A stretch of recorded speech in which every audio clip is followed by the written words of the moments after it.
Erev Tov, bonsoir à tous et à toutes. C'est un grand plaisir de se retrouver. Il est 18h33 avec Lilmod et avec Midreshet Yehuda à Manitou. Et on a pour la deuxième fois le Rav Michael Benadmon qui nous donne une conférence. Et ce soir, le thème Israël en 2020, un État juif ou un État comme les autres.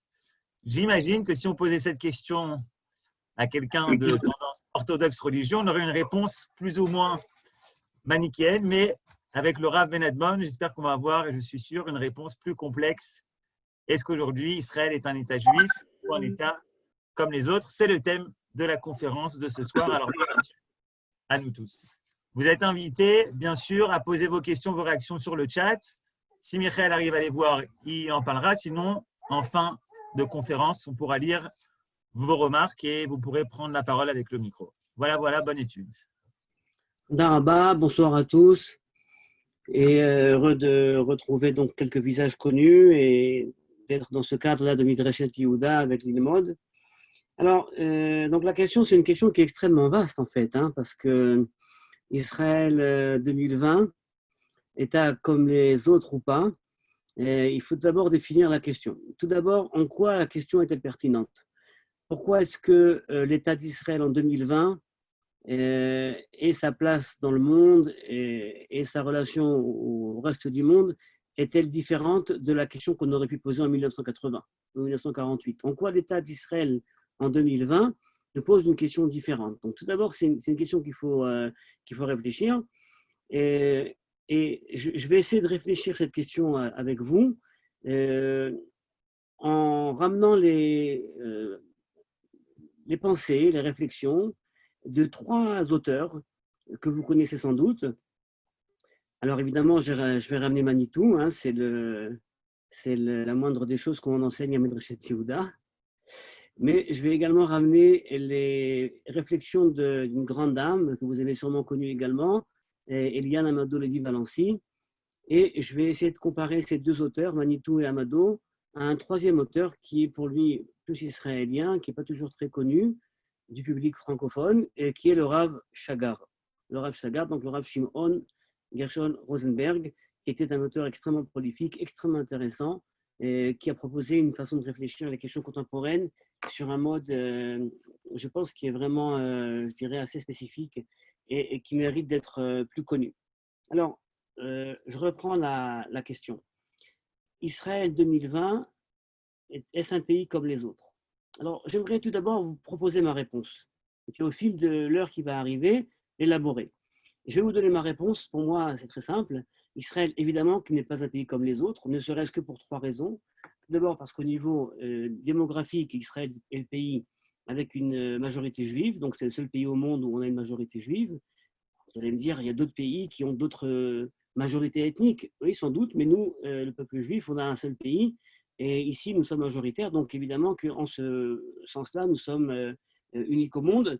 Donc, à la fois au niveau démographique, au niveau culturel, l'État d'Israël est un État juif, pas uniquement un État des Juifs, mais un État juif qui a pour culture nationale, pour folklore, le folklore juif, si vous voulez. Donc, évidemment, ça ne se produit nulle part autre part sur la Terre, à part ici. Et la troisième dimension, c'est la dimension religieuse, la religion juive et la religion nationale, la religion d'État, si vous voulez, de l'État d'Israël. Donc, pour ces trois raisons, l'État d'Israël, eh bien, n'est pas un État comme les autres. Mais je n'ai encore rien dit sur notre problématique, puisque ça, j'aurais pu le dire également en 1948, j'aurais pu le dire également en 1980, j'aurais pu le dire également aujourd'hui. Donc, ça n'a pas, d'inférence immédiate sur notre sujet. Alors, la question que j'aimerais poser est la question suivante. Avons-nous les mêmes problèmes que le reste du monde? Et ces problèmes-là, eh bien, nous transforment-ils en un État qui est comme les autres? Qu'en est-il de ces problèmes? Eh bien, j'aimerais avant tout vous dire que nous n'avons pas les mêmes problèmes. En tout cas, tous les problèmes du monde et des différents pays aux quatre coins du globe, aux quatre endroits du globe, eh bien, ne sont pas les nôtres. Et ce n'est pas rien que d'avoir ces problèmes. Nous avons nos problèmes bien spécifiques, nous avons nos problèmes qui nous invitent à une réflexion, qui certaines fois nous challenge énormément, qui pour certains posent même la question de la légitimité d'un État juif. Pour d'autres, vont même aller jusqu'à je dirais, creuser la tombe d'un faux messianisme qui a été celui de l'État juif. En tout cas, je ne suis pas là-bas du tout. En tout cas, ce que je veux dire, c'est que nous avons des problèmes qui sont des problèmes bien spécifiques. Et avoir ces problèmes, eh bien, c'est quelque chose qui n'est pas anodin, c'est quelque chose qui nous interpelle. Et donc, nous avons nos problèmes, et ces problèmes-là nous interpellent parce que nous avons des ambitions. Quelqu'un qui n'a pas d'ambition, eh bien, verra ces situations non pas comme des problèmes, mais comme des réalités qu'il faut, avec lesquelles il faut conjuguer. Et du fait que nous, et ce nous-là est un nous extrêmement amorphe, extrêmement vaste, extrêmement vague, mais nous avons des ambitions. Mettez dans ce nous le peuple juif, les juifs, la spiritualité d'Israël, l'État juif. Nous avons des ambitions et donc nous avons donc l'obligation de nous pencher sur ces challenges, des problèmes, sur ces défis, afin d'essayer donc de proposer des kivunim, c'est-à-dire des lignes peut-être des propositions de solutions.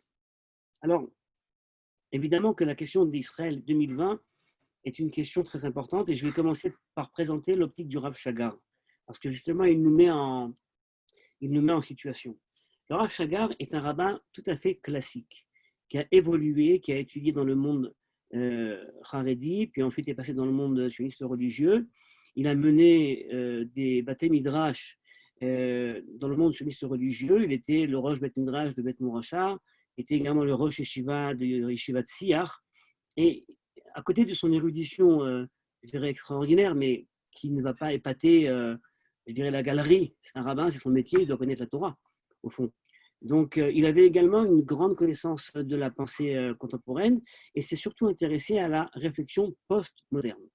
Et donc, pour lui, le monde contemporain est un monde qui vit dans une condition post-moderne. Et cette condition-là, qu'on connaît, qu'on entend très souvent galvauder, une condition dans laquelle il n'y a plus de prise sur une seule vérité, un monde un petit peu, je dirais, décrit comme étant un monde en perdition, une perte de valeur, un manque de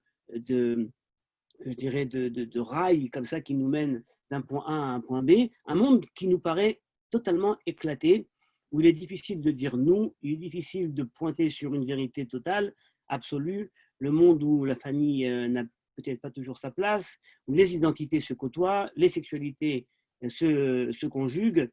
Eh bien, donc ce Rav Chagar a porté son regard sur cette réalité et a cherché à comprendre le monde postmoderne. Donc l'État d'Israël 2020 est en plein dedans. Certains diront qu'on est même dans le post-postmoderne, mais bon. Est-il positif pour l'État des Juifs? A-t-il quelque chose à apporter ou alors c'est une déconstruction comme on peut le découvrir à différents endroits du monde? Et d'une façon étonnante, vous verrez que pour lui, c'est une aubaine incroyable pour le judaïsme de se retrouver dans une situation post-moderne. Et je crois que cette réflexion-là est une réflexion, je dirais, purement israélienne. Et vous allez même voir que le Rav Chagar réfléchit en tant qu'Israélien, en tant que juif israélien, pas uniquement en tant que juif qui peut vivre à Paris ou à New York, mais en tant que juif israélien qui entend les chants des pionniers, qui entend la nostalgie de la terre. Vous voyez, un discours qui est authentiquement, je dirais, lié à la terre d'Israël, à un amour de la terre d'Israël. Donc, il nous parle d'un état, d'une condition postmoderne, mais adaptée véritablement à la situation israélienne. Et quelle est-elle, cette condition postmoderne? Eh bien, vous allez le voir tout de suite. Elle est définie par, une situation extrême de mondialisation, globalisation. On connaît cette situation-là où le petit commerçant du coin perd sa place pour les grandes surfaces, où l'appréciation de ce qui peut se faire ici, ici et maintenant, sera toujours déconsidérée par rapport à une nouvelle firme, un nouveau réseau qui va venir imposer des normes qui sont des normes internationales. Donc une globalisation culturelle, une globalisation économique, c'est quelque chose pour lui qui pose une question. Le processus de paix israélien pose la même question. Et vous verrez pourquoi. La volonté de certains groupes israéliens de fonder ici Medinat Kol Ezrachea, un État qui soit un État de tous ses citoyens, où la citoyenneté donc, soit, je dirais, la base commune aux citoyens juifs comme aux citoyens arabes, pose la même question. Certains veulent annuler le Chok HaShvut, la loi du retour. On est dans le même espace. Ou veulent encore annuler l'Union nationale, la Tikva, parce que la Tikva ne représente pas 20% des citoyens israéliens sur les Arabes ou les Haredim. Quelque part, tout cela, toute cette constellation-là que je viens de décrire, eh bien, c'est quelque chose qui vient faire imploser de l'intérieur ce que nous, et là je dis nous clairement, sionistes, d'accord, considérions comme étant la maison, l'être chez soi. Et comme on est chez soi, eh bien, on a envie d'avoir nos repères, on a envie d'avoir nos voisins, on a envie d'avoir nos petits artisans, on a envie d'avoir notre chez-soi. Et tout ce que je viens de décrire là, eh bien, vient faire exploser ce chez-soi. D'accord, que ce soit la globalisation, une volonté de processus de paix, Medinat Kol Ezrachia, eh bien, tout cela, pour le Rav Chagar, vient créer un nouvel ordre. Un nouvel ordre, et comment un discours juif peut-il s'installer dans un ordre qui se veut mondial? Parce qu'un ordre mondial ou globalisé, eh bien, nous met en situation, je dirais, quasi identique à celle de personnes qui vivraient cette situation à New York ou à Paris. Comment est-ce que l'identité juive se pose, comment la question de l'identité juive se pose dans une telle constellation? Est-ce qu'on peut avoir un discours religieux, un discours spirituel, lorsque la volonté est une volonté de se positionner à l'unisson universel et à oublier les différences spécifiques, quand on veut en oublier la spécificité du génie d'Israël? Vous voyez, on a ici un défi majeur qui se pose à Israël, vous le connaissez, je ne sais que le décrire. Eh bien, le Rav Chagar, avec beaucoup d'audace, je crois, va relever le défi du postmodernisme et nous dire que, comme je vous l'ai dit auparavant, toute cette réalité-là eh bien, est quelque chose d'extraordinaire pour le judaïsme, pour l'identité juive et pour l'État d'Israël. Alors que l'État d'Israël s'est constitué dans un idéal socialiste, un idéal où il y avait, vous voyez, cette sensation qu'on fait tous partie d'un même destin, où il y avait même entre le monde religieux et non religieux quelque chose, je dirais, qui nous unissait, que ce soit par le monde des kibbutzim, par le monde de la conquête du pays, de l'installation dans toutes les parties du pays. Eh bien, il nous dit, on est aujourd'hui dans un autre discours, qui est le discours de l'individualisme à l'extrême, où les personnes, les enfants aujourd'hui, posaient des questions à des enfants d'aujourd'hui, qu'est-ce qui t'intéresse? Ce qui m'intéresse, c'est ce qu'il en sera de moi, c'est ma vie. Mais où est ma part dans le collectif? Ça me passe au-dessus de la tête. C'est pas vraiment ce qui me passionne. Et bien pour lui, cette étape d'ultra-individualisation eh bien, est une étape totalement saine. Il va même essayer de la lire dans les écrits du Rav Kook, qui était au début collectiviste et qui ensuite donc arrive à une volonté de se retrouver uniquement dans l'individu. C'est quelque chose qu'il va appeler une sorte de Torah Tamashiach. Il se base beaucoup sur les écrits de Chabad. C'est un rabbin qui était sioniste religieux, mais qui fuyait les identifications de ce style et qui puisait un peu à toutes les sources de la Torah. Il pouvait ramener des textes de Rabbi Nachman, des textes de Kafka, de Nietzsche et de Chabad. Et donc il va nous dire, aujourd'hui, l'aubaine de ce postmodernisme-là, c'est uniquement à travers l'individualisme, parce qu'il y a uniquement dès lors que la personne se redécouvre elle-même, se déconnecte de ce qu'on a pu lui inculquer et faire d'elle, et bien qu'elle pourra véritablement retrouver son soi personnel, une certaine authenticité. C'est uniquement dans cette authenticité qu'elle pourra arriver à être yetsiratite, à être créative, donc à sortir des sentiers battus. Ça passera par l'art, ça passera par la mystique. On oublie le langage rationnel de l'étude. On n'est pas uniquement dans un monde de l'imout Torah où il faut se mettre face à un texte, il faut le lire, il faut l'étudier. On est totalement en déphasé avec ce monde-là. On passe par la chavaya, on passe par l'expérience du judaïsme et on passe par quelque chose en fait qui est, je dirais, totalement nouveau. Et ça, c'est Israël qui le permet. Et ça, c'est Israël 2020 qui le permet. Vous voyez, donc ce qui pourrait paraître comme être, je dirais, un éclatement total des valeurs dans l'Israël 2020, un pays qui se met au diapason des autres pays, eh bien, devient pour le Rav Chagar l'enjeu, non pas, je dirais, social d'une société, mais un enjeu métaphysique qui continue à mener ce projet Israël comme étant un projet qui va vers un point oméga que nous, dans la tradition, on appelle Géoula, on appelle délivrance, on appelle Mashiach. Et donc, c'est extrêmement intéressant de voir que l'Israël de 2020 pour le Rav Chagar, alors qu'extérieurement, il nous paraissait peut-être plus éloigné d'un certain projet, eh bien, au fond, pour lui, on s'en rapproche encore plus. Il a une conception qui, pour ne pas être entièrement, je dirais, optimiste, ne fait pas non plus l'économie des problèmes. il est conscient des problèmes, il est conscient des possibilités de prendre d'autres chemins, mais pour autant, selon lui, il y a ici quelque chose d'authentiquement israélien. Le postmodernisme israélien n'est pas un postmodernisme américain ni français. On n'est pas du tout dans la conception je dirais, d'un bateau qui se perd dans l'océan. On n'est pas du tout dans une situation où tout va en éclatement et la société se décompose. Pas du tout. On est en situation de renouvellement. Et un renouvellement qui passe par une cassure. Et en prononçant ces mots-là, ceux qui ont entendu Manitou, eh bien, entendent ces paroles. Parce que Manitou n'a cessé de répéter, et là je passe à sa conception Manitou pour après comparer avec Chagar. J'appelle Chagar parce qu'on l'appelait tous Chagar, sans prononcer le mot Rav, mais c'est comme ça qu'on l'appelait un peu comme Manitou, on l'appelle Manitou et pas le Rav Ashkenazi. Et donc, ceux qui ont entendu Manitou ont vraiment en tête cette idée-là et cette phrase qui revenait chez lui sans arrêt, il faut que le juif redevienne hébreu. Mais qu'est-ce qu'il y avait derrière cette idée-là? Eh bien, je crois qu'au fond, il y avait, je dirais, cette même appréhension que le retour en Israël d'un peuple ne pourrait se faire sans la mise en place d'une nouvelle identité juive. Et que cette identité, eh bien, on ne la connaît pas encore. On ne sait pas vraiment ce qu'elle sera. Elle est en formation.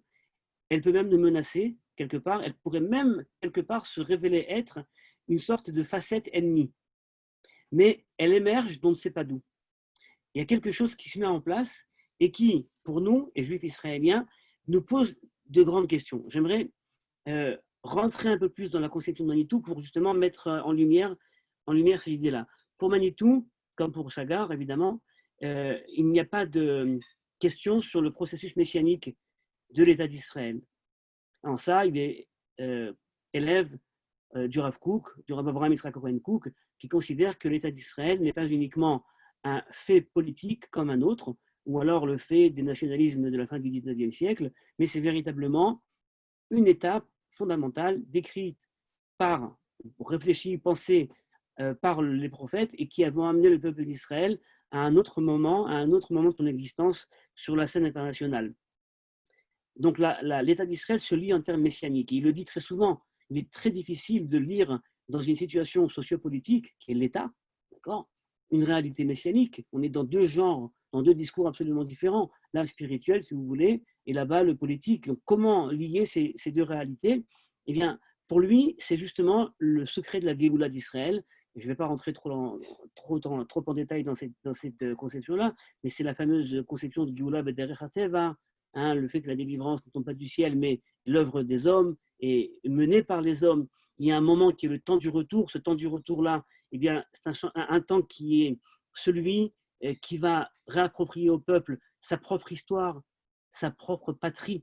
On n'est plus le fait de l'histoire française, on n'est plus des judéo-français, on n'est plus des judéo-américains, mais on est véritablement en train de vivre, non pas uniquement de créer, mais de vivre notre propre histoire, dans notre propre patrie. C'est ça la dimension essentielle du messianisme. Alors, j'aimerais vous présenter un texte de Manitou que vous avez pour certains peut-être en tête, qui pour moi résonne très très bien et qui justement pose la question d'Israël. Il la pose à l'époque, mais je crois qu'elle se pose encore également avec encore plus d'acuité.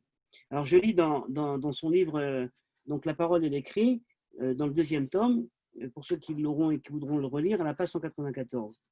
Écoutez bien. Les Israéliens se connaissent d'origine juive. Ils ne sont plus juifs dans le sens classique, sans aucun doute. Historique par des valeurs, dans le sens où nous avons vécu cette identité pendant 2000 ans, c'est-à-dire un peuple dispersé, indexé sur les autres nations et en stratégie de survie par fidélité propre à un projet d'identité hébraïque. Donc c'est vrai que les Juifs israéliens se connaissent d'origine juive. Ils ont en mémoire cette façon dont les Juifs avaient de vivre leur identité à différents endroits du globe, liée à un certain rite, à une certaine identité.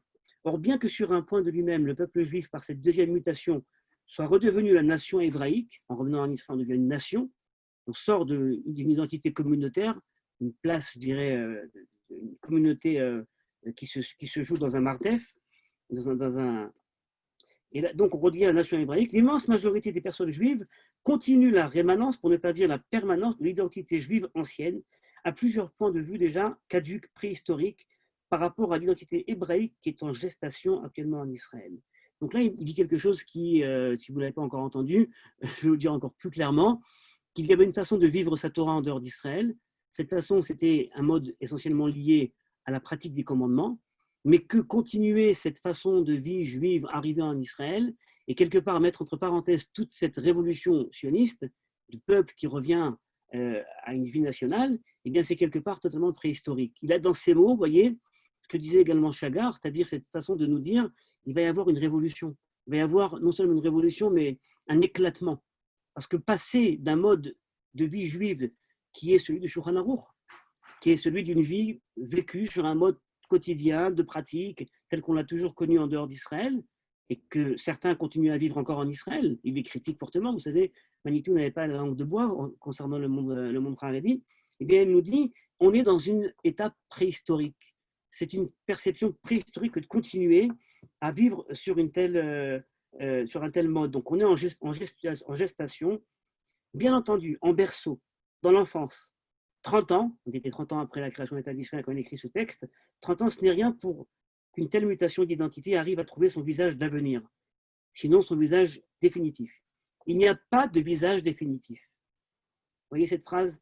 Il n'y a pas de visage définitif. Moi, quand j'entends la conception, quand je pense à la conception du messianisme, je dirais instinctivement, j'aurais tendance à dire, si on me pose la question, c'est quoi d'après toi l'idéal de l'État juif à son apogée? Alors je dirais instinctivement, bon, c'est le peuple juif qui fait la Torah sur sa terre avec une gestion publique adaptée au monde juif, avec une situation de justice sociale éparpillée, avec une vue sur l'humanité.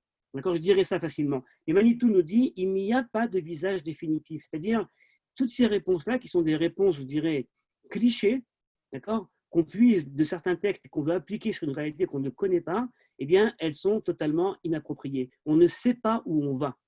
Vous comprenez qu'il y a ici quelque chose de difficile, d'effrayant. Nous ne savons pas où va le judaïsme israélien. Ce n'est pas pour rien que certains groupes en Israël comme en France, ou en dehors d'Israël en tout cas, se méfient de ce judaïsme israélien qu'on dit en gestation, qu'on dit en révolution, parce qu'ils disent on ne sait pas où il va. Ils ont certaines fois des relents qui nous font penser au monde de la réforme. Ils ont des relents qui sont certaines fois un petit peu en marge de ce qu'on pourrait appeler la halakha classique. Voyez, oui, mais c'est soit se figer sur une identité qu'il appelle préhistorique, soit penser à une adaptation d'une nouvelle identité qu'on ne connaît pas et ça fait très peur. D'accord? Pour schématiser la chose, on a en Israël 3-4 groupes humains. On a le monde Haredi, qui pour lui, le passé est le référent. D'accord? C'est le passé le référent. Ce qu'on a vécu auparavant, c'est ce qu'il faudra vivre aujourd'hui. Et c'est ce qu'on va vivre toujours, parce que la Torah est en dehors de l'histoire, elle est ahistorique. On a le groupe Dati Leumi, d'accord, le sionisme religieux, envers lequel Manitou également n'avait pas toujours de grande compassion, certaines fois, qui lui n'est pas viré sur le passé, mais est viré sur le futur.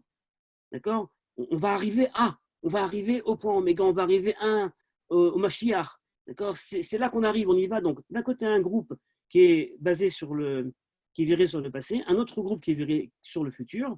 On a un autre groupe essentiel en Israël qui est le groupe Massorti, c'est-à-dire le monde traditionnaliste, d'accord, faussement identifié au monde séfarade. C'est qu'aujourd'hui, dans le monde des traditionnalistes en Israël, il y a moins de 30% d'Ashkénazes, donc ce n'est pas uniquement quelque chose qui est lié au clivage séfarade ashkénaze, mais en tout cas qui, lui, je dirais, a une conception qui est bien réfléchie, mais qui n'a pas de conception, je dirais historiosophique. Il n'est ni viré sur le passé, ni viré sur le futur.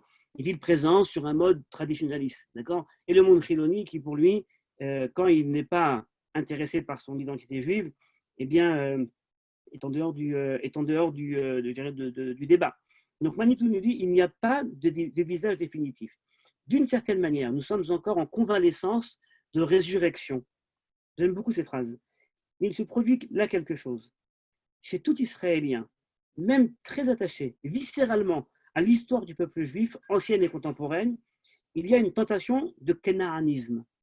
Hein, la tentation knaaniste, c'est cette façon de vouloir se dire, ben nous, en fait, on est israélien. D'accord? On est On est avant tout juif ou on est avant tout israélien? Ah ben non, on est israélien. On a fondé une nouvelle nation, un nouveau peuple qui s'appelle le peuple israélien.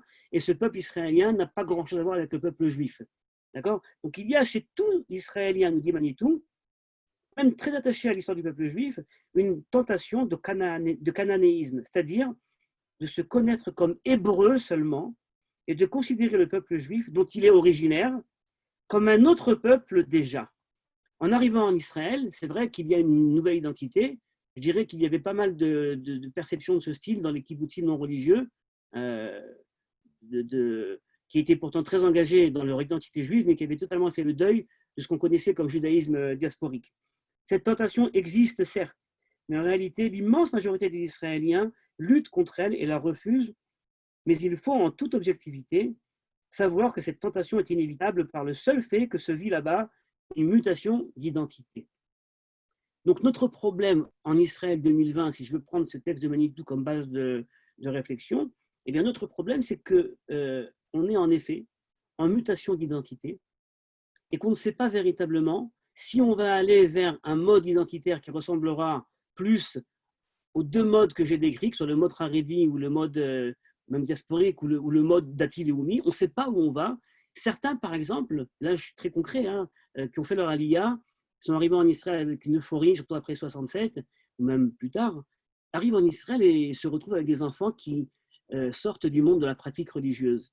Et alors, vu en comparaison de ce qu'ils auraient peut-être vécu en France et de leurs amis en France, dont les enfants continuent à partir à la synagogue, même si, entre nous soit dit, 75% s'assimileront, même des meilleures familles, mais ils arrivent en Israël et quelque part, en arrivant en Israël, ils se disent mais pourquoi mes enfants quittent le monde de la Torah et voient en ça quelque chose qui relève peut-être d'un échec qu'on n'a pas réussi à éduquer. Israël est difficile à éduquer, sauf que Manitou, je crois, pourrait répondre, mais c'est justement cette identité en mutation.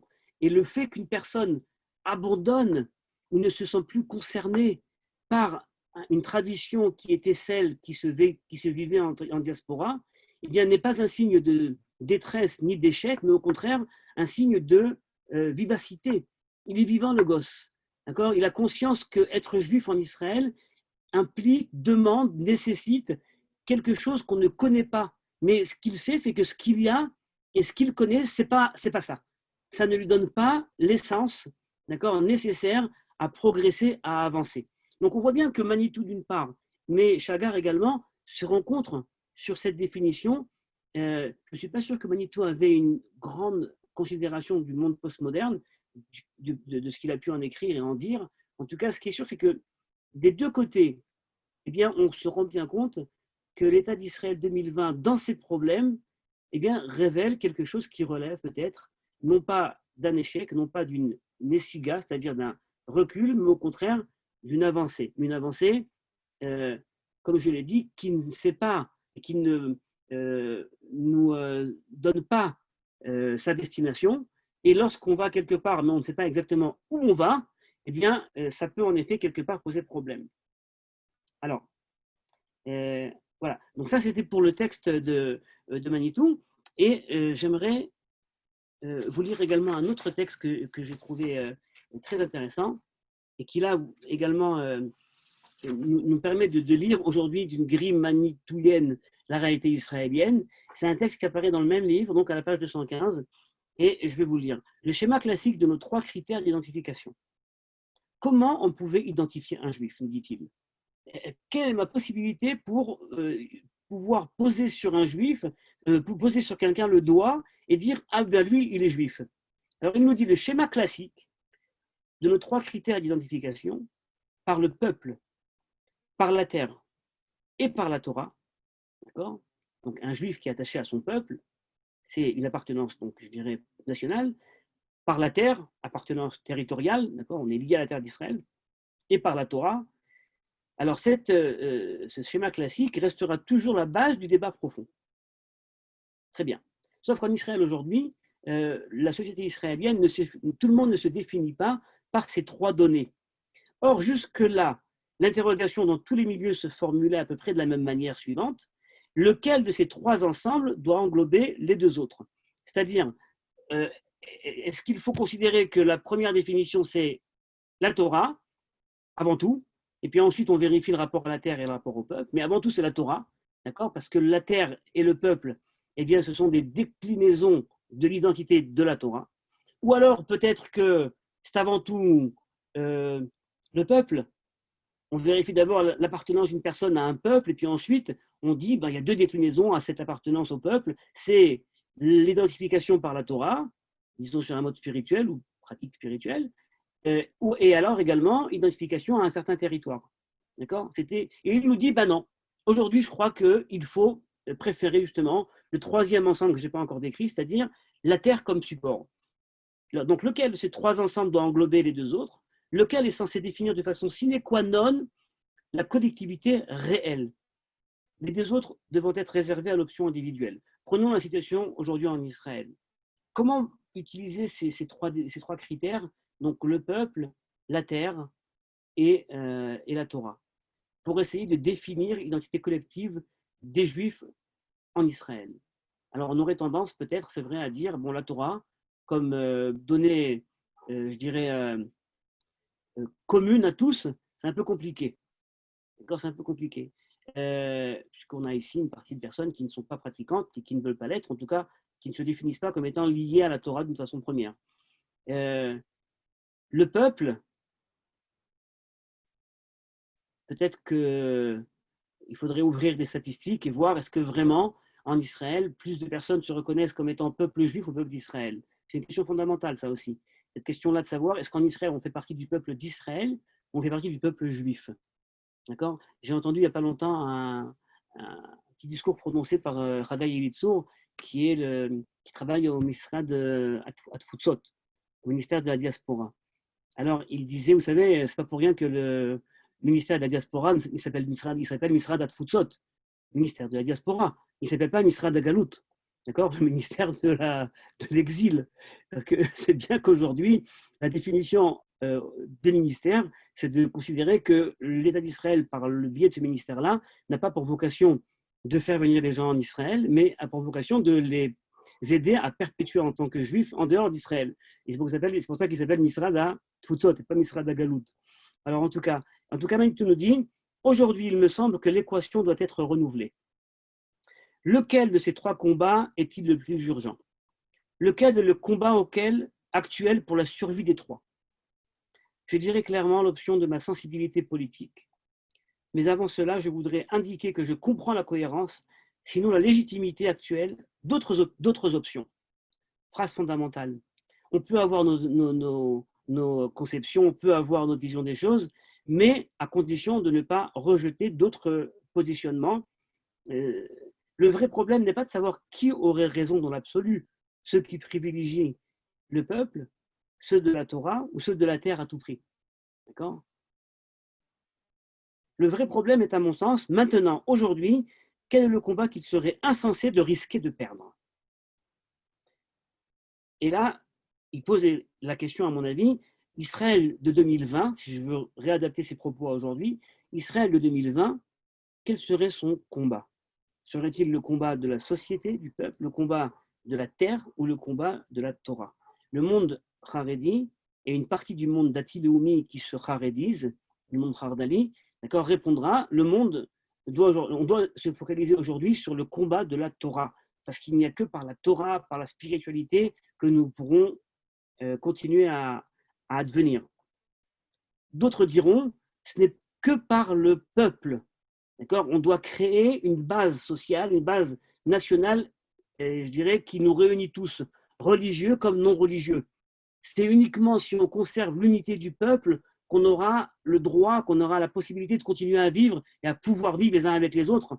D'accord? Je vous rappelle la fameuse discussion entre Ben Gurion et Chazon Ish. Mais lui nous dit, Manitou, je veux aujourd'hui considérer que le combat est le combat de la terre. Depuis 2000 ans, nous avons été occupés à survivre comme peuple et à préserver la connaissance et la pratique de la Torah. Je ne sais si l'héroïsme de ces combats a été suffisamment raconté, mais il est clair qu'ils ont été gagnés. À quel prix de souffrance, d'humiliation, de dilution et parfois même de dénaturation de l'identité, aussi avec de grands moments de véritable surhaussement, chacun d'entre nous se raconte cette histoire à sa manière. Nous sommes arrivés au bout de cette longue marche. existant comme peuple et porteur de notre patrimoine. Ces deux combats doivent être poursuivis, donc la Torah et le peuple. L'antisémitisme n'a pas disparu et la Torah ne s'acquiert pas une fois pour toutes. Ces deux luttes gardent toutes leurs nécessités, mais nous savons que nous les avons gagnées. Je pose un bémol sur ces propos. Aujourd'hui, je ne sais pas si on a gagné le combat du peuple, à la fois diaspora Israël et Israël interne Israël. Je ne sais pas. Pendant ce temps immense de 2000 ans, nous étions coupés de notre terre. C'est aujourd'hui que ce combat est actuel et j'espère avoir suffisamment indiqué que l'enjeu, à mon sens, n'est pas uniquement une question d'étendue de territoire et de souveraineté. L'enjeu en est le devenir même de notre identité.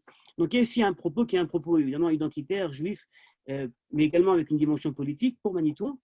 D'accord ? L'enjeu aujourd'hui, et il l'écrit à l'époque, mais c'est valable, je pense aujourd'hui également, est un enjeu territorial.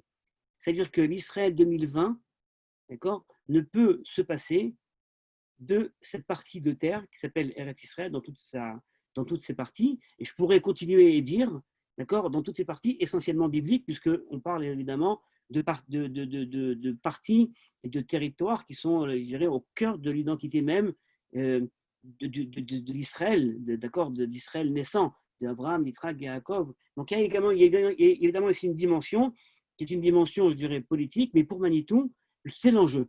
Alors comment cet enjeu va avoir je dirais une inférence identitaire, je ne sais pas. Je le dis franchement, je ne sais pas comment est-ce que sans un travail parallèle sur le peuple et la Torah, eh bien, il pourrait y avoir un enjeu uniquement de la terre, mais en tout cas, c'était la position de Manitou. La troisième réflexion que j'aimerais vous soumettre sur cette même question, c'est la proposition d'Amadou Lévy-Valency. Et ensuite, on fera une petite conclusion et je vais essayer d'être rapide. Il faudrait me dire combien de temps il me reste pour laisser du temps aux questions ou aux compléments. Donc la troisième partie que j'aimerais aborder, c'est la façon dont Amadou Lévy-Valency, elle, voyait cette histoire-là. Vous voyez, les débats d'Israël, les enjeux d'Israël, les problèmes d'Israël aujourd'hui. Alors Amadou, comme vous le savez, donc, avait fait sa Aliyah après 67, en 68, et était professeur à Bar-Ilan, psychologue, psychanalyste, philosophe importante. Il a écrit 22 livres, 150 articles, une lumière dans l'obscurité, cette dame-là. Et elle a vu justement des questions qui sont également, à mon sens, pertinentes aujourd'hui en Israël. Elle nous dit la chose suivante. En Israël, on a un petit problème. On a un petit problème lorsqu'on réfléchit l'éthique et la politique. On a une confusion israélienne entre éthique et politique. On a l'impression que pour avoir un discours éthique, pour être plus clair, eh bien, il faut faire partie du camp de la gauche.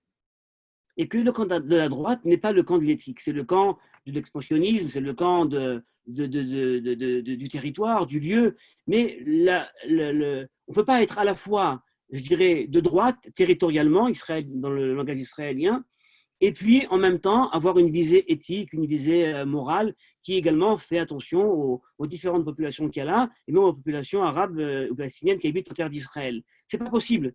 Et Amadou nous dit, ça c'est une confusion israélienne. C'est une confusion absolument israélienne, puisqu'elle parlait d'éthique, elle parlait d'altérité, elle parlait de rapport à l'autre, d'accord, mais pas uniquement de rapport à l'autre dans l'abstraction des choses, dans une véritable confrontation et rencontre entre les différents autres, juifs, non-juifs, arabes, qui sont en terre d'Israël. Et elle disait, en Israël, on ne me comprend pas. Quand je parle, et c'était une femme de droite, Amadou, quand je parle d'éthique, on me positionne immédiatement dans le camp de la gauche parce que je parle d'altérité.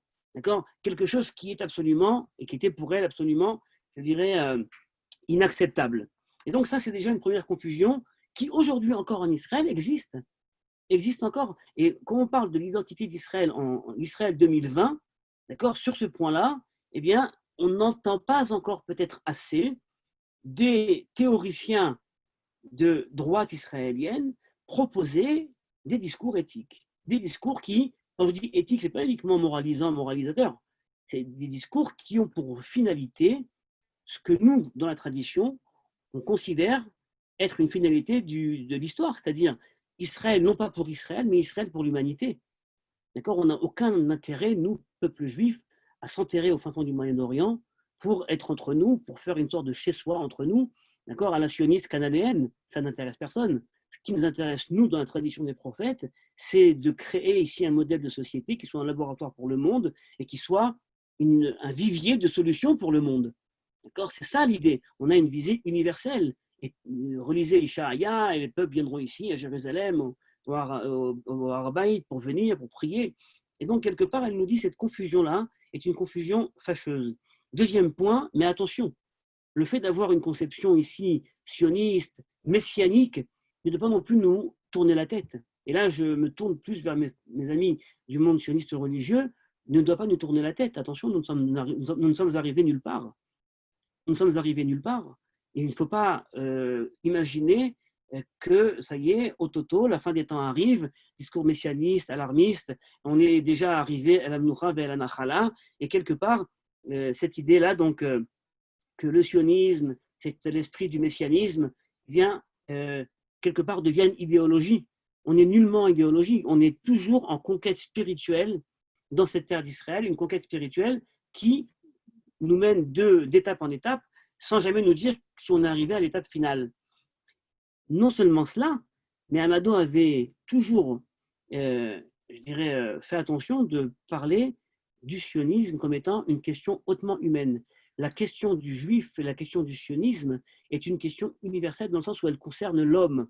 Et donc, quelque part, ce que l'on vit ici, c'est la question de l'homme. Attention de ne pas s'enfermer dans notre petite réalité israélienne. Alors évidemment, comme je l'ai dit au début, la globalisation économique, culturelle peut nous rappeler de ne pas s'enfermer, mais on ne parle pas du même enfermement. D'accord? On est ici dans une position où nos questions, nos questionnements sont les questionnements de l'homme.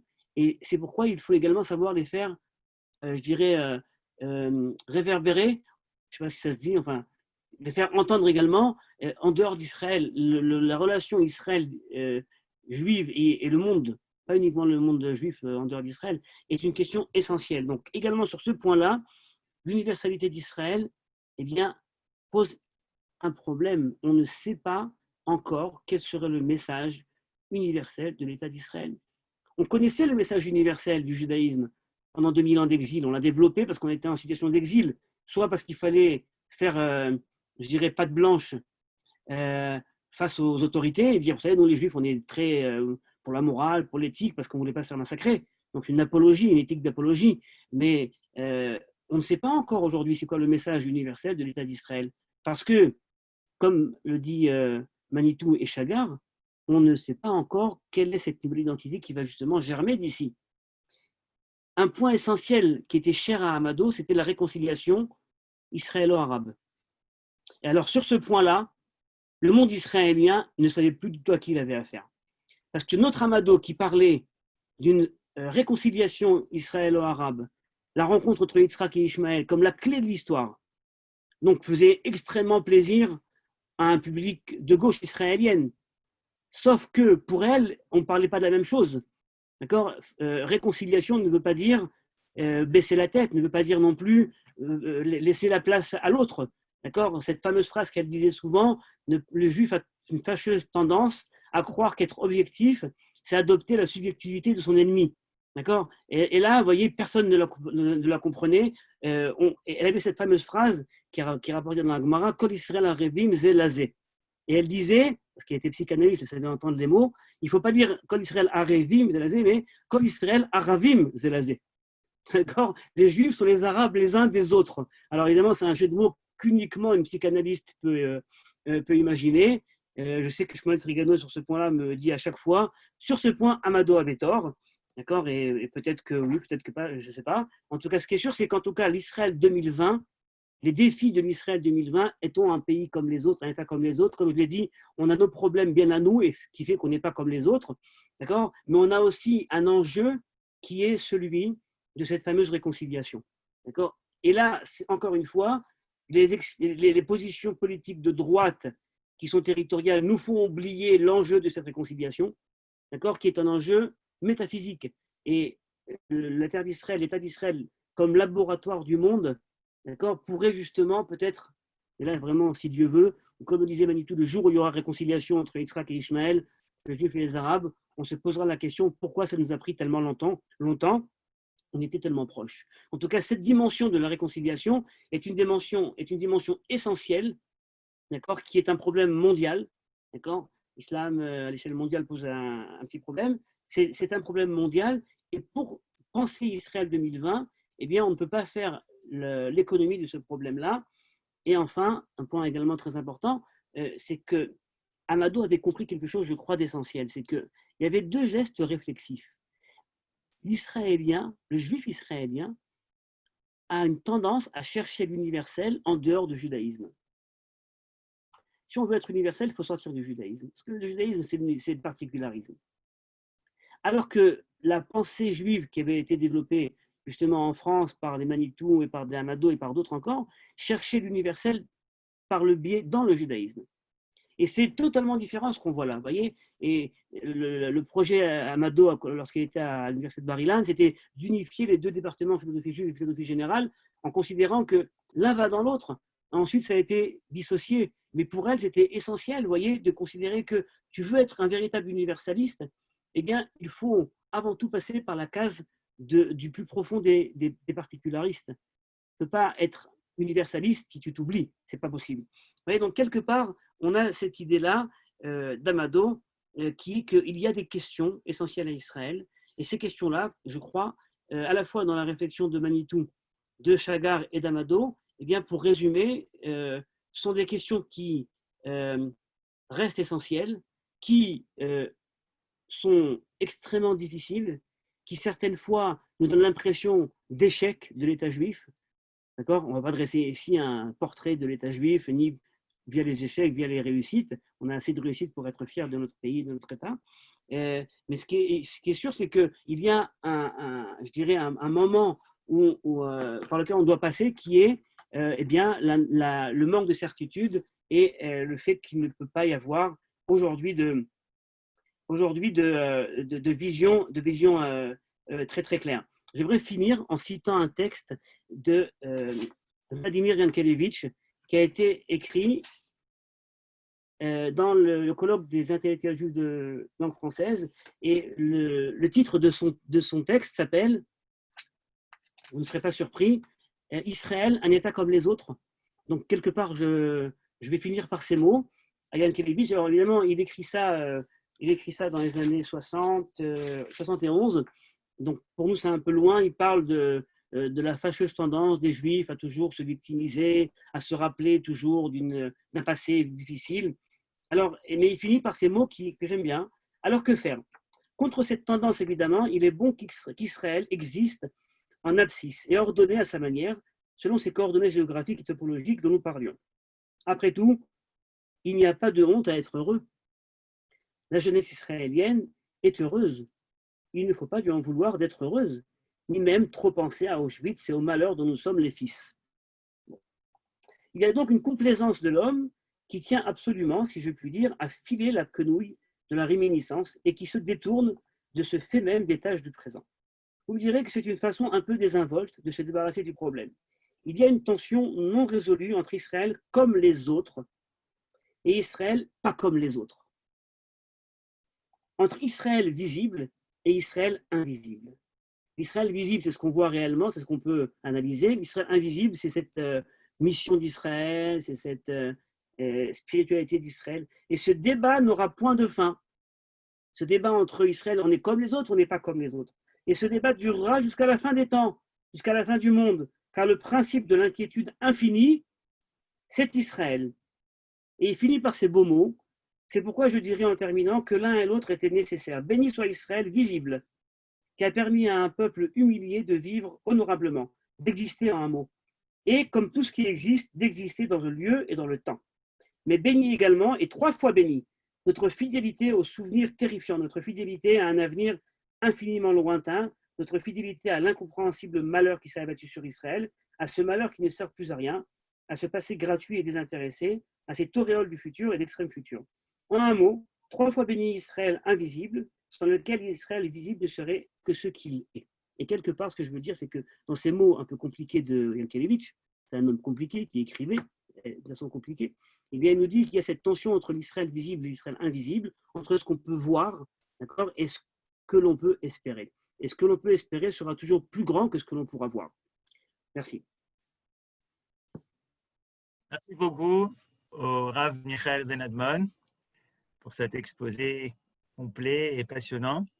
On va maintenant permettre aux gens d'ouvrir leur micro et de poser vos questions, vos remarques. Voilà, vous pouvez réagir, chers amis.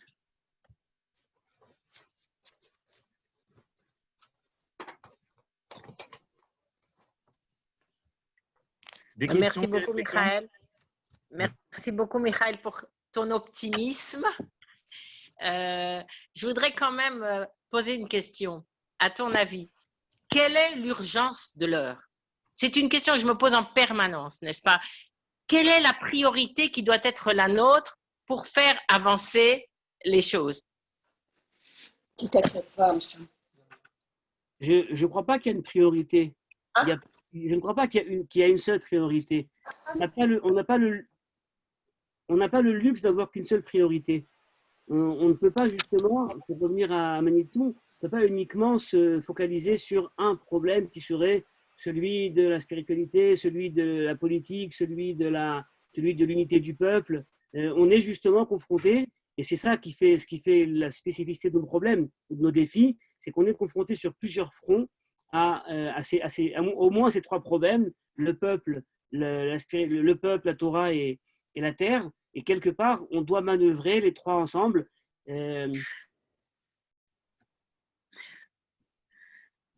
En tout cas, merci beaucoup. Michael, ça me fait penser à une critique qui avait eu lieu lors du Gush Katif. Justement, les Datim Leumim s'étaient focalisés sur la terre et avaient peut-être oublié le côté du peuple. Oui, c'est vrai. Il y avait cette histoire de l'Eitnachel, de vouloir maintenant l'Eitnachel Balevavot, vouloir maintenant s'installer et conquérir les cœurs. Parce que quelque part, c'était un petit peu éloigné du centre des populations. Oui, c'est vrai, il y a cette idée-là. Encore une fois, moi, ce que je vois, c'est que chacun des mixarim, chacun des secteurs de la société israélienne aujourd'hui, chacun de ces secteurs a une voix qui est essentielle, et sans vouloir tomber dans une sorte de comment dire, pensée bisounours où tout le monde est gentil, tout le monde doit être… Mais il y a quelque part, c'est vrai, à la fois dans le monde laïque israélien, ce monde authentiquement, vous voyez, qui aime la terre. J'ai des voisins ici à Jérusalem qui viennent des kibbutzim, qui sont des vrais laïcs, des vrais athéistes, mais c'est des bons juifs. Vous voyez ce que je veux dire? Il y a quelque chose à apprendre de ça, d'extraordinaire. Il y a un rapport à la terre, un rapport au peuple qui n'est pas le mien, qui ne se reflète pas dans les mêmes actions, les mêmes pensées que moi, mais je suis admiratif de ça sans aucun doute. Donc il y a une sorte de fond commun comme ça qu'il est dur de trouver, mais qui existe ici. Bonsoir Michael, Oui, merci bonjour. beaucoup pour cet exposé brillant. Personnellement, la question que je me suis posée au moment où tu en as parlé, concernant les trois piliers du triangle, la terre, la Torah et le peuple. J'ai eu beaucoup de mal à envisager d'en privilégier de privilégier un des côtés de ce triangle. J'ai tout de suite pensé, mais de toute façon, on a besoin des trois, il faut faire avancer les trois, et en privilégier un, c'est forcément peut-être négliger les deux autres, ou en tout cas arriver à une situation qui n'est pas équilibrée. Et donc, je préfère, continuer à penser que les trois sont importants. Je ne sais pas à quelle proportion d'importance, mais en tout cas, les trois, je suis plus à l'aise en imaginant qu'il ne faut pas en privilégier un de ces trois côtés. Mais ceci dit, merci Marguerite, mais ceci dit, on peut également considérer qu'il y en a toujours un qui est vecteur des deux autres. Être vecteur, ça veut dire par exemple considérer la terre comme vecteur du peuple et de la Torah. C'était plus ou moins avec la façon dont le Rav Kook voyait le monde. C'est vrai que c'est la Torah qui englobe les deux autres, c'est vrai. Mais on ne peut pas non plus négliger les deux autres côtés. C'est le triangle qui se tient. C'est ça que… Oui, ce que je veux dire, c'est qu'il y a une possibilité de prendre comme vecteur un de trois angles, par exemple, un de trois côtés, la Torah comme vecteur du peuple et de la terre, la terre comme vecteur de la Torah et du peuple. Vous voyez, on peut à chaque fois faire des combinaisons. On n'est pas uniquement dans le ou la Torah, ou le peuple, ou la terre. On est dans des constellations où on peut prendre un vecteur pour deux autres. Merci. Monsieur Michael Khazout, Benadbon. bonsoir. Ah, merci. Merci. Michael Benadbon, un point un peu personnel. J'ai retrouvé la vitalité qu'avait votre père, c'est bien Élie, c'est ça? Vous êtes bien le fils d'Élie Benadbon? C'est un cousin à mon père. Ah, d'accord. Avec qui j'avais étudié. Enfin bref. Bon, ceci étant, sur toutes les problématiques que vous avez soulevées, sur les questions qui se posent en Israël, qu'on a au moins il y a cette vitalité de les poser. Elles sont posées, etc., avec tous les exemples que vous avez traversés à travers ce que j'avais appris beaucoup avec Manitou. Le drame, c'est que le judaïsme, bon, puisque actuellement je suis à Paris, en principe j'aurais dû être en Israël, c'est que ces questions ne se posent même pas. Elles ne se posent même pas. Et pourquoi? Parce qu'on est omnibulé par la pérennité. La pérennité de quoi? La pérennité des bâtiments et la pérennité de la communauté. Il faut lire les différents éditoriaux des différents présidents d'associations en France ont peu de pérennité. Et rapporté à ces pseudo-difficultés en Israël, ils n'ont pas des difficultés, au contraire, il y a une vitalité de poser ces problèmes. Au moins, on les pose. Ici, on ne les pose même pas. Et c'est là où c'est dramatique. C'est là où il y a une distorsion entre… C'est pour ça, attendez, je que quand on parle de sionisme, moi j'avais un rabbin qui me disait comment je peux être sioniste, comment je peux aimer une femme à 4000 km de chez moi. Et toute la problématique est là. Donc… Oui, mais je vais vous dire… Non, mais voilà. Je ne crois pas que… D'abord, j'entends des fois des personnes qui, en dehors d'Israël, nous disent « Ah ben nous, Baruch Hashem, on n'a pas vos problèmes. » Moi, je réponds « Baruch Hashem, nous avons nos problèmes. » Parce qu'avoir ces problèmes, comme je l'ai dit, c'est très bien. On sait d'abord faire un diagnostic et après, on peut se confronter à nos questions. Mais moi, je crois que les questions du judaïsme français, en tout cas en France ou autre part, sont des questions pas moins importantes, qui ne sont pas sur le mode, je vais dire… de l'histoire en Israël, l'histoire du peuple juif qui se vit pour beaucoup aujourd'hui en Israël, c'est vrai, mais ce sont des questions essentielles à la pérennité du peuple juif. Et c'est vrai qu'aujourd'hui en France également, aux quatre coins du peuple juif, les leaders ont nécessité de se poser les questions, comment continuer, est-ce que le peuple juif vive une vie pertinente aujourd'hui, même en dehors d'Israël, c'est essentiel. Est-ce que je peux prendre la parole une seconde? Oui, oui. Voilà. Allô? Oui. Oui, on ne vous entend pas très bien. Il faut que j'active. Alors, voilà. En fait, je disais que les seuls… Oui, allez-y, Abraham. Voilà. Je pense que… Oui, voilà. J'ai écouté très, très attentivement. Mais non, Abraham, on ne vous entend pas. On ne vous entend pas. Abraham, on ne vous entend pas bien. Donc, voilà, peut-être qu'on va mieux vous entendre maintenant.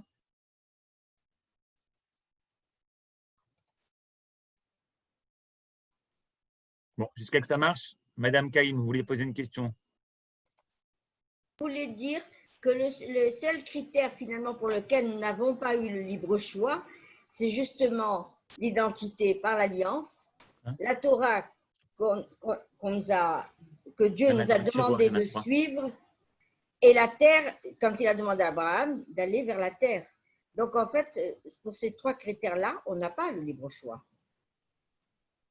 C'est-à-dire qu'il n'y a pas de choix, je dirais, à l'échelle du projet historique du peuple juif, dans le sens où ce n'est pas un projet qui est, je dirais, on peut pas, je dirais, honnêtement dire que le projet du peuple juif passe ni par la Torah, ni par la terre, ni par le peuple. Ce serait de l'hérésie en vérité. S'il y a un sens au mot hérésie, c'est ça, l'hérésie. C'est des choses, en effet, dont nous n'avons pas le choix. Mais ensuite, ce choix-là ne nous met pas en situation, je dirais, de bonheur absolu. Il nous pose il nous met face à de nouveaux questionnements. Merci. D'autres réactions? Madame Abel, oui, Daniel, rallumez votre micro. Oui. Vous parliez avant des Haredim et des Arabes qui ne chantent pas la tikva. Et le haredisme tel qu'on le connaît aujourd'hui n'existait pas il y a 30 ans ou 40 ans. Tout à fait. N'existait pas du tout. On était religieux, plus ou moins religieux, plus ou moins on observait la Torah, plus ou à des niveaux différents.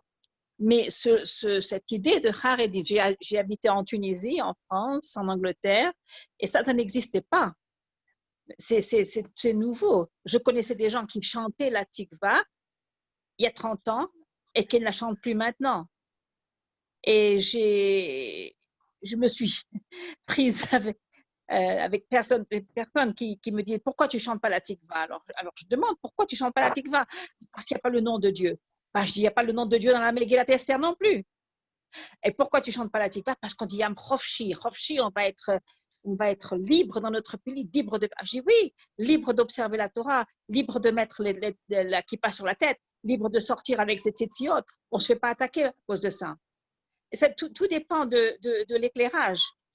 Oui, alors, comment là, ce que vous ouvrez comme fenêtre, c'est très, très, très vaste. Hein, c'est l'histoire et l'idéologie du monde Haredi, les évolutions au sein du monde Haredi depuis ses débuts jusqu'à aujourd'hui. C'est une question en soi qui est extrêmement. Enfin, je peux pas en parler, c'est trop long, quoi. Mais enfin, j'entends votre remarque. Brigitte, il y avait une autre question chez toi? D'autres réactions, chers amis? Alors là, je vois un commentaire Oui. de M. Arnold. Oui. Je peux répondre à M. Arnold qui écrit dans le chat. Oui, voilà. Et voilà la question.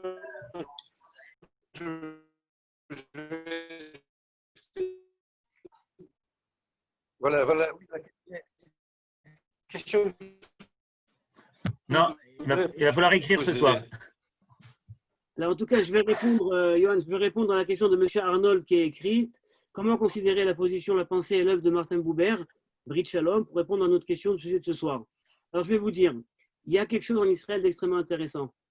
C'est que, d'une part, on a schématiquement Médina de Tel Aviv.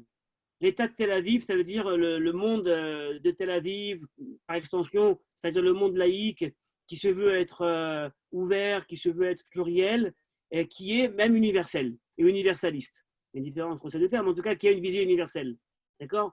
Et c'est ça qui est très intéressant, c'est que dans Israël, on a l'impression que plus on est religieux, moins on est universel, donc moins on est fidèle à la vision de la Torah, qui nous demande d'être universel, et plus on est laïque, et plus on est universel, donc, vous voyez, plus on est fidèle à la vision de la Torah. Donc, il y a quelque chose qui nous bouleverse en Israël, c'est peut-être justement ce qui est bizarre, et Brit Shalom, vous voyez, cette idée-là de...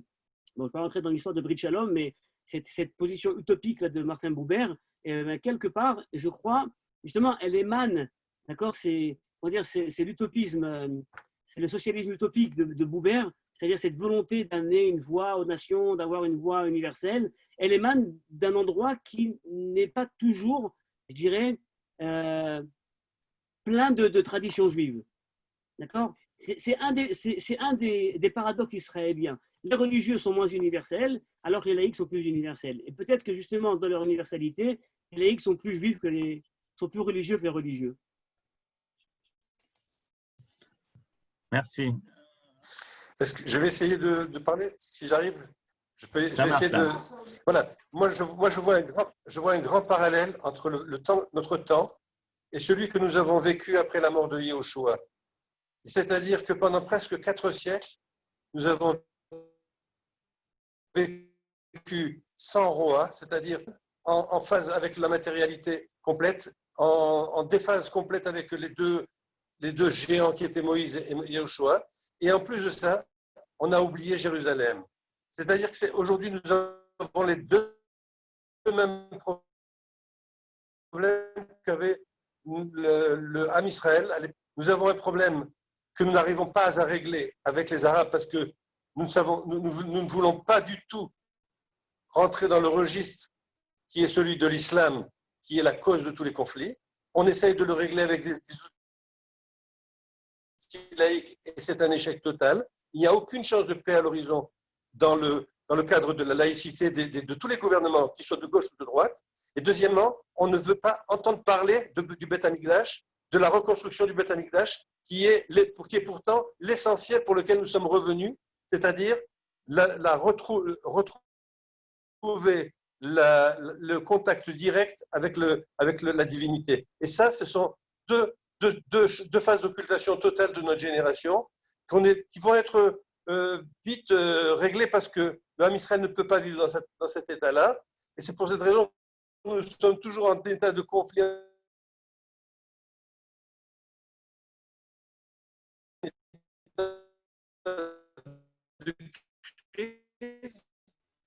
Parce que toujours. On vous entend plus. Michael, tu veux réagir? J'entends ce que dit M. Bouya. J'entends ce que dit M. Bouya. J'entends. Encore une fois, je n'ai pas la même réflexion sur ces sujets-là. Je ne crois pas que la question du Beth Mikdash est urgente en Israël. Je crois qu'il y a des questions urgentes à régler. Et le Beth Mikdash arrivera lorsque, justement, il y aura cette conscience de... c'est comme ça que moi, je vois la chose. Encore une fois, j'ai pas de... J'arrive pas aujourd'hui à imaginer la venue d'un Beth Mikdash dans une réalité israélienne et juive qui n'est pas encore prête pour la recevoir, qui n'est pas encore mûre pour savoir quoi en faire. C'est mon sentiment, mais bon, c'est comme ça que je vois les choses pour l'instant.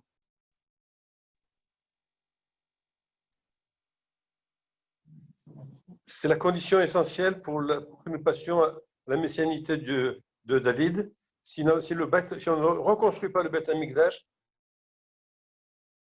il n'y aura pas de messianité de David. J'entends.